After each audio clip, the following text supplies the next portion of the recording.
സ്ത്രീകളിൽ നിന്ന് ജനിച്ചവരിൽ യോഹന്നാനേക്കാൾ വലിയവൻ ആരുമില്ല.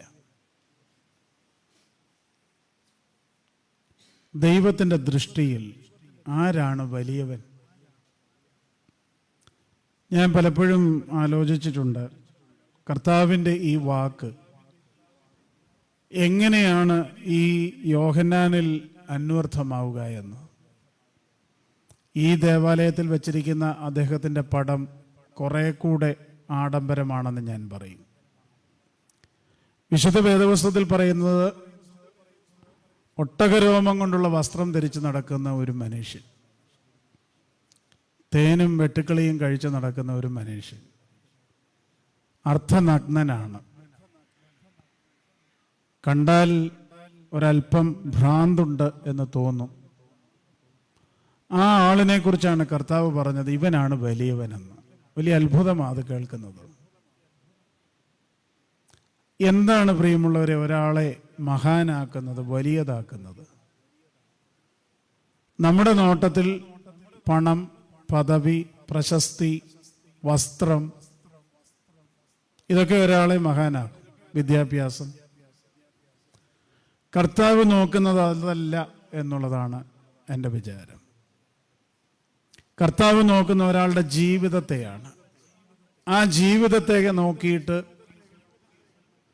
ഒരാളുടെ ജീവിതത്തിൻ്റെ നിലപാടുകളെ നോക്കിയിട്ട് കർത്താവ് പറയും വലുതാണോ ചെറുതാണോ എന്ന്. യോഹന്നാൻ സ്നാപകൻ അങ്ങനെ കർത്താവിൻ്റെ ദൃഷ്ടിയിൽ മഹാനായവനാണ്. ആ പെരുന്നാൾ നാം ആഘോഷിക്കുമ്പോൾ ശ്രദ്ധിക്കേണ്ട ചില വിഷയങ്ങൾ ഉണ്ട് എന്നാണ് എൻ്റെ വിചാരം. ദീർഘമായി സംസാരിക്കുവാനായിട്ടുണ്ട്, സമയപരിമിതി കൊണ്ട് അങ്ങനെ ഞാൻ മുതിരുന്നില്ല.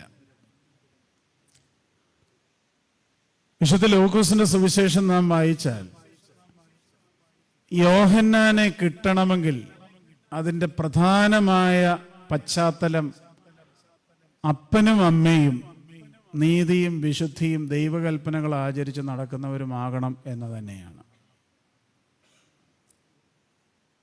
സക്കറിയ പുരോഹിതനെ കുറിച്ചും എലിസബത്തിനെ കുറിച്ചും സുവിശേഷത്തിൽ രേഖപ്പെടുത്തിയിരിക്കുന്നത് അങ്ങനെയാണ്. അവർ ഇരുവരും ദൈവസന്നിധിയിൽ നീതിയുള്ളവരും ദൈവത്തിൻ്റെ സകല കൽപ്പനകളും പ്രമാണങ്ങളും അനുസരിച്ച് ജീവിച്ചവരും ആയിരുന്നു എന്നാണ്. എത്ര നാളാണ് അവരൊരു കുട്ടിക്ക് വേണ്ടി കാത്തിരുന്നത്? നമുക്കാണെങ്കിൽ ഉപേക്ഷിച്ച് പോയനെ. പക്ഷെ അവർ ആ കാലഘട്ടം മുഴുവൻ വിശുദ്ധിയോടെ ജീവിച്ചു. നമ്മുടെ മക്കൾ മഹാന്മാരും മഹതികളുമാകണമെങ്കിൽ, ദൈവദൃഷ്ടിയിൽ വലിയവരാകണമെങ്കിൽ, അപ്പനും അമ്മയും വിശുദ്ധരായി ജീവിച്ചെങ്കിലേ പറ്റുകയുള്ളൂ. അപ്പനും അമ്മയും ആകുക എന്ന് പറയുന്നത് ഒരു വലിയ ഉത്തരവാദിത്വമാണ്. ദൈവമാണ് സൃഷ്ടികർത്താവ്. എന്നാൽ ദൈവത്തിനു വേണ്ടി ആ സൃഷ്ടികർമ്മത്തിൽ പങ്കാളികളായി ഒരു മനുഷ്യ ജീവിതത്തെ ഈ ഭൂമിയിലേക്ക് കൊണ്ടുവരുവാൻ ദൈവം ഉപയോഗിക്കുന്ന ദൈവത്തിൻ്റെ കോ-ക്രിയേറ്റേഴ്സ്, ദൈവത്തിനു വേണ്ടി ആ കർമ്മം നിർവഹിക്കുവാൻ തിരഞ്ഞെടുക്കുന്നവരാണ് മാതാപിതാക്കൾ. അങ്ങനെയെങ്കിൽ ഒരു കുട്ടി ഉണ്ടാകുന്നതിന് മുമ്പുണ്ടാകേണ്ട മാതാപിതാക്കളുടെ ജീവിതത്തിൻ്റെ വ്യാപാരങ്ങളും വിശുദ്ധിയും വളരെ പ്രധാനപ്പെട്ടതാണ്. അത് ഞാൻ എല്ലാ മാതാപിതാക്കളെയും ഇനി മാതാപിതാക്കളാകുവാൻ പോകുന്നവരെ ഓർമ്മിപ്പിക്കുകയാണ്. കുഞ്ഞ് നല്ലതാകണം, മകനും മകളും നല്ലതാകണമെന്ന് ആഗ്രഹിക്കുന്ന എല്ലാ മാതാപിതാക്കൾക്കും അതിൻ്റെ പിന്നിലുള്ള ഒരു സാക്രിഫൈസ് ഉണ്ട്. അത് ലോകത്തിൽ ഉള്ള കളങ്കമൊന്നും പറ്റാതെ നീതിയിലും വിശുദ്ധിയിലും ജീവിച്ച്, അങ്ങനെ ജീവിക്കുന്ന കുടുംബത്തിൽ അവർ സൃഷ്ടിച്ചെടുക്കുന്ന ഒരു അന്തരീക്ഷത്തിൽ ആ കുട്ടി വളരുമ്പോഴാണ് നമ്മുടെ മക്കളും വലുതാകുന്നത് എന്നുള്ളത് ഓർക്കുക. രണ്ടാമത് എനിക്ക് തോന്നുന്നു, വിശുദ്ധ ലൂക്കോസിന്റെ സുവിശേഷത്തിൽ തന്നെ നാം വായിക്കുന്ന ഒന്നാണ്, ഇസ്രയേലിന് കാണപ്പെടുന്ന നാൾ വരെ അവൻ മരുഭൂമിയിലായിരുന്നു എന്ന് സുവിശേഷത്തിലുണ്ട് യോഹന്നാനെ കുറിച്ച്. യോഹന്നാൻ വലിയ പ്രവാചകനായി മരുഭൂമിയിൽ വിളിച്ചു പറയും വളരെ ധൈര്യത്തോടെ ചക്രവർത്തിയുടെ മുമ്പിൽ ചെന്ന് നിന്ന് നീ ചെയ്യുന്നത് തെറ്റാണ് എന്ന് പറയത്തക്കണമുള്ള മനസ്സിന്റെ ബലവും ആത്മാവിന്റെ ശക്തിയും പ്രാപിച്ചപ്പോൾ അതിന് പിന്നിലുണ്ടായിരുന്ന ഒരു ജീവിതചര്യയെക്കുറിച്ച് നാം മറന്നു പോകരുത്. അത് മരുഭൂമിയിലായിരുന്നു. എന്താണ് മരുഭൂമി? ഇംഗ്ലീഷ് ഡിക്ഷണറിയിൽ തപ്പിയപ്പോൾ ഇങ്ങനെ ഒരു വാചകം കണ്ടു: എ പ്ലേസ് ഓഫ് സ്കേഴ്സിറ്റി. ഇല്ലായ്മയുടെ സ്ഥലമാണ് മരുഭൂമി. നമ്മുടെ മക്കൾ ബലമില്ലാത്തവരും മഹാന്മാരാകാത്തതിന് കാരണം അവരുടെ ജീവിതത്തിലെ മരുഭൂമി നഷ്ടപ്പെട്ടതാണോ? സർപ്ലസ് ആണെന്ന് കുട്ടികൾക്ക് ചോദിക്കുന്നതെല്ലാം കൊടുക്കും. അങ്ങനെ ഒരു തെറ്റിദ്ധാരണ ഇന്ന് പേരന്റിങ്ങിനെ കുറിച്ചൊക്കെ നമുക്കുണ്ടായിട്ടുണ്ട്. മാതാപിതാക്കളാകുക എന്ന് പറയുന്നത് കുട്ടിക്ക് ആവശ്യമുള്ളതെല്ലാം കൊടുക്കുക എന്നൊരു നിലയിൽ ഇന്ന് വന്നിട്ടുണ്ട്. പ്രൊവൈഡിങ് ആണ് പേരന്റിങ് എന്ന് ചിന്തിക്കുന്ന ഒരു കാലം. ഞാൻ മാതാപിതാക്കളോട് പറയും, എക്വിപ്പിംഗ് ആണ് പേരന്റിങ്. ഒരു കുട്ടിയെ ഈ ലോക ജീവിതത്തിൽ ശരീരബലത്തോടെ, മനസ്സിന്റെ ബലത്തോടെ, ആത്മാവിന്റെ ബലത്തോടെ, വിശുദ്ധിയോടെ, നീതിബോധത്തോടെ, ഒരു സോഷ്യൽ കമ്മിറ്റ്മെന്റ്, സാമൂഹ്യ പ്രതിബദ്ധതയോടെ ജീവിക്കുവാൻ പ്രേരിപ്പിക്കുന്ന ഒരു ഫിലോസഫി ഓഫ് ലൈഫ്, അതിനെ എക്വിപ്പ് ചെയ്യുക എന്നുള്ളതാണ് ആവശ്യമായിരിക്കുന്നത്. പല സ്ഥലങ്ങളിലും ഞാൻ പറഞ്ഞിട്ടുള്ളതാണ്, പഠിക്കണമെന്ന് മാത്രം പറയുന്ന മാതാപിതാക്കളാണ്. അത് മാത്രമേ ഉള്ളൂ. പഠിക്കുക എന്തോ, പ്രത്യേകിച്ചും മലയാളികളുടെ, സുറിയാനി ക്രിസ്ത്യാനികളുടെ ഇടയിൽ ഒരാളുടെ ജീവിതത്തിന്റെ വിജയത്തെ നാം അളക്കുന്നത് ജോലിയുടെയും ശമ്പളത്തിൻ്റെയും പണത്തിൻ്റെയൊക്കെ അടിസ്ഥാനത്തിൽ മാത്രമായി പോയതിനാൽ വിദ്യാഭ്യാസം പോലും അതിനുവേണ്ടിയാണ് എന്നുള്ളൊരു ധാരണയിലായിരിക്കുന്നു നമ്മുടെ സമൂഹം. Education is to get a job, a good salary.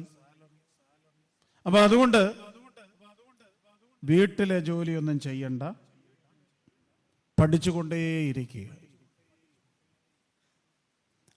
ആ പഠനത്തിന്റെ കാലത്ത് വീട്ടിൽ ആ കുട്ടിക്ക് ആവശ്യമുള്ള ജോലി പോലും, എന്ന് പറഞ്ഞാൽ ഞാൻ പല സ്ഥലങ്ങളിലും പറയുന്നത് പോലെ, അവർ കഴിക്കുന്ന ഭക്ഷണപാത്രം ഒന്ന് കഴുകി വെക്കാൻ പോലും നമ്മൾ പ്രേരിപ്പിക്കാറില്ല. അങ്ങനെ വളർത്തുകയാണ്. അതുകൊണ്ട് എന്തു പറ്റി? നല്ല വിദ്യാഭ്യാസമുണ്ട്, പക്ഷെ ബലമില്ല.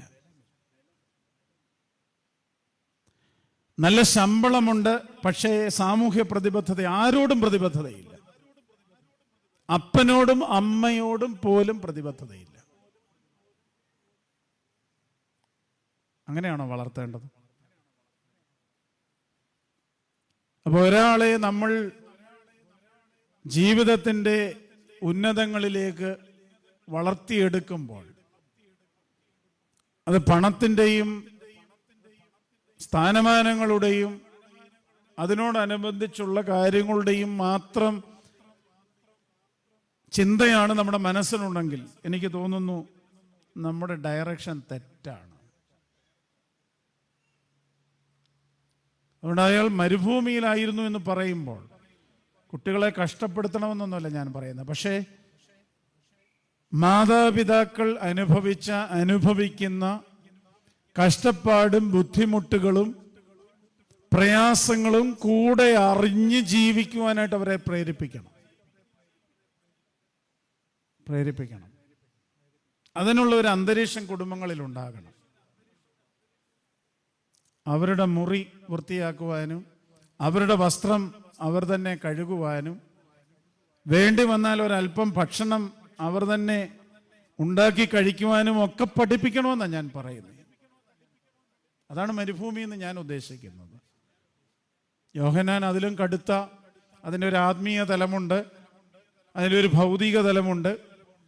അതിലേക്കൊന്നും ഞാൻ പ്രവേശിക്കുന്നില്ല. പക്ഷേ ഒരു കഷ്ടപ്പാടുമില്ലാതെ ഒരു കുട്ടിയെ വളർത്തുക എന്നുള്ളതാണോ നമ്മുടെ ജീവിതത്തിൻ്റെ ലക്ഷ്യം? അങ്ങനെ വന്നാൽ നമ്മുടെ കുട്ടി മഹാനാവുമോ? ഇല്ലെന്നാണ് എൻ്റെ വിചാരം. അപ്പോൾ ഈ മരുഭൂമിയുടെ അനുഭവങ്ങൾ, ദുഃഖങ്ങളും പ്രയാസങ്ങളും ഒക്കെ ജീവിതത്തിൽ അഭിമുഖീകരിച്ച് അതിനെ തരണം ചെയ്ത് ജീവിക്കുമ്പോൾ മാത്രമേ ഒരു പൂർണ്ണ മനുഷ്യൻ്റെ അവസ്ഥയിൽ ജീവിതം മുന്നോട്ട് നയിക്കാൻ സാധിക്കും. ഇവിടെ ഇരിക്കുന്ന പ്രായമുള്ളവരുടെയൊക്കെ ജീവിതത്തിൽ എന്തും വേണ്ടി പ്രതിസന്ധികളാണുള്ളത്. ആ പ്രതിസന്ധികളൊക്കെ വരുമ്പോൾ നമുക്ക് ദുഃഖമുണ്ടാകും, പ്രയാസമുണ്ടാകും. പക്ഷെ ആത്മഹത്യ ചെയ്യാൻ പോകാറില്ല ഭൂരിഭാഗം ആളുകളും. ഇപ്പം മാതാപിതാക്കൾക്കൊക്കെ ഭയമാണ്, ഒന്നും പറയാൻ വയ്യ. കാരണം മനസ്സിന് ബലമില്ലാത്ത കുട്ടിയായതുകൊണ്ട് എന്തൊക്കെ ചെയ്യുമെന്ന് ഭയമാണ്. ആകെ 1-2 കുട്ടികളെ ഉള്ളൂ.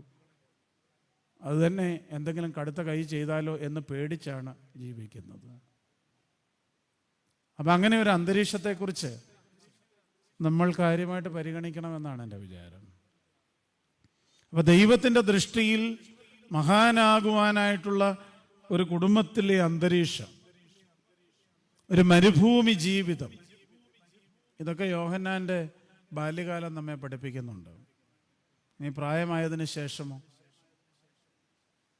എന്തൊരു ധൈര്യമാണ് ചക്രവർത്തിയുടെ മുമ്പാകെ ചെന്ന് നിന്നിട്ട് ഒരു അനീതിയോട് നേരെ മുഖത്ത് നോക്കി പറയുകയാണ്. അരഗൻസ് ഇല്ല അതിനകത്ത്.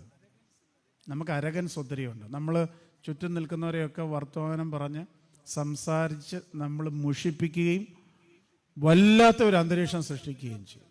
പക്ഷെ ഇവിടെ സത്യം ബോധ്യപ്പെട്ട ഒരാൾക്ക് അത് കൃത്യമായി കൃത്യസമയത്ത് പറയേണ്ട സ്ഥലത്ത് പറയുവാനായിട്ടുള്ള ധൈര്യം ഉണ്ടായിരുന്നു. നമുക്ക് ഈ ധൈര്യമില്ലാത്തതുകൊണ്ടാണ് സോഷ്യൽ മീഡിയയിലൂടെ ആരും അറിയാതെ എഴുതി വിടുകയാണ്. ഒരാളുടെ മുഖത്ത് നോക്കി പറയാൻ വയ്യ, നേരെ ചെന്ന് പറയാൻ വയ്യ. പിന്നെ ഒളിഞ്ഞും പാത്തുമൊക്കെ നമ്മൾ ഒത്തിരി കാര്യങ്ങൾ എഴുതുകയും പറയുകയും ഒക്കെ ചെയ്യും. കുറച്ചാളുകൾ അതൊക്കെ വായിച്ചും കേട്ടും വളരെ സന്തോഷത്തോടെ ജീവിക്കുന്നുണ്ട്, യാഥാർത്ഥ്യങ്ങളൊന്നും തന്നെ അന്വേഷിക്കുകയോ അറിയുകയോ ചെയ്യാതെ. ചക്രവർത്തി സഹോദരൻ്റെ ഭാര്യയെ സ്വന്തം ഭാര്യയായി വെച്ചുകൊണ്ടിരിക്കുന്നു എന്നുള്ള അനീതിക്ക് നേരെ പടവാളെത്തി നിൽക്കുകയാണ് യോഹന്നാൻ. എന്തൊരു ധൈര്യമാണ്! ആ ധൈര്യം ഒരു മാനുഷിക ശക്തി മാത്രമൊന്നുമല്ല, മരുഭൂമിയിൽ താമസിച്ചപ്പോൾ കിട്ടിയ ഒരു ആത്മീയ ചൈതന്യവും ധൈര്യവും കൂടെയാണ്. ആത്മചൈതന്യമുള്ളവന് മാത്രമേ മനസ്സിനും ധൈര്യം ഉണ്ടാക്കിയെടുക്കാൻ സാധിക്കുകയുള്ളൂ. ഞാൻ വാക്കുകളെ അവസാനിപ്പിക്കുകയാണ്. നാം എല്ലാ വിശുദ്ധ കുർബാനയിലും, വിശുദ്ധ കുർബാന അങ്ങ് ആരംഭിക്കുന്നത് തന്നെ മാതാവിൻ്റെയും യോഹന്നാൻ സ്നാപകൻ്റെയും മധ്യസ്ഥത യാചിച്ചുകൊണ്ട്. ഒരു കുർബാനയും ഈ പിതാവിനെ ഓർക്കാതെ നമുക്ക് ചൊല്ലാൻ സാധിക്കില്ല. അത്രമാത്രം ബഹുമാനവും സ്ഥാനവും കൊടുക്കുന്ന, സഭ കൊടുക്കുന്ന ഒരു പിതാവിൻ്റെ നാമത്തിലാണ് ഈ ദേവാലയം. അധിക നാളൊന്നും ജീവിച്ചില്ലല്ലോ. കർത്താവിൻ്റെ ഏതാണ്ട് പ്രായം, തല പോയി. പക്ഷെ ജീവിച്ച കാലഘട്ടം ഞാൻ പറയും എക്സംപ്ലറി ആയിട്ട്, എന്ത് മനോഹരമായ ഒരു ജീവിതമാണ്. നമുക്ക് കുറേയേറെ നാൾ ജീവിക്കണമെന്ന് നമുക്ക് ആഗ്രഹമുണ്ട്. പക്ഷെ ക്വാളിറ്റിയെക്കുറിച്ച് ഒരു ചിന്തയില്ല. ഒരു ക്വാളിറ്റി ലൈഫ് അത് അദ്ദേഹത്തിനുണ്ടായി.